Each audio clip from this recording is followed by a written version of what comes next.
Après La Haye, Kuala Lumpur et San Sebastian, c'est au tour des agglomérations de Grenoble et de Lyon d'accueillir la 35e édition du Congrès mondial du développement urbain organisé par l'INTA. 2 fois par an, ce réseau international, composé d'élus, d'entrepreneurs et d'urbanistes émérites, se réunit pour s'interroger sur l'avenir de nos villes. Will evolve with the environmental issues, with the social issues, with the economic issues, all together that we are trying to look to the future what the metropolis is going to be. We're all facing the same problems. We're all facing problems of congestion and social cohesion and climate change and economic competitiveness. So we're innovating in a number of ways, but we're here to learn. We're here to share our knowledge, our experience, and hope that people learn from us. But we also expect to learn a lot from folks around the world who are here. We always compare what goes on in the developed world versus the developing world, the South world. And the issues are not so different. What is different is the capability of dealing with those issues.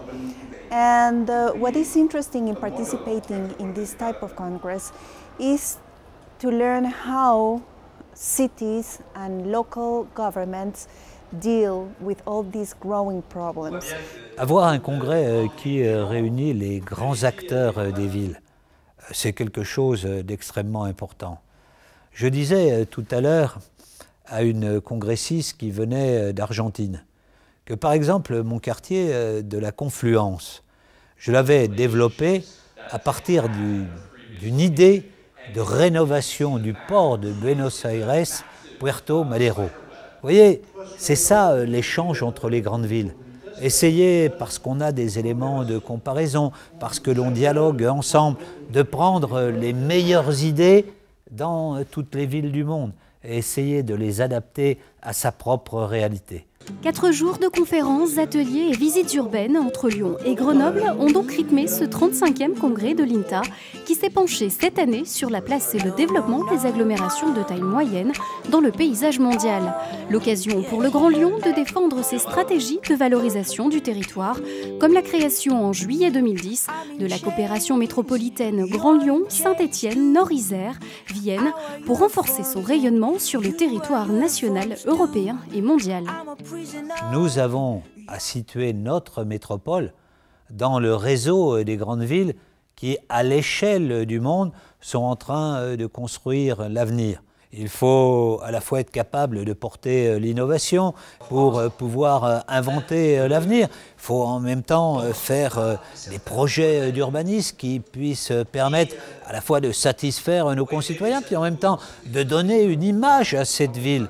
Et donc, lorsque nous portons de grands projets urbains, c'est aussi l'image de la ville que nous présentons à l'international. La tenue du congrès INTA 35 aura permis de positionner le Grand Lyon parmi les agglomérations urbaines qui comptent sur la scène internationale et de laisser une carte de visite inoubliable à des futurs ambassadeurs de Lyon à l'étranger. You have the feeling that the city is so peaceful and is well maintained. Today I learned that Lyon is considered the top of gastronomy in France, so I'm really looking forward to enjoy that. There's so much culture here. It's such an impressive place. So it's been a wonderful short visit to be followed by a longer visit later in the week.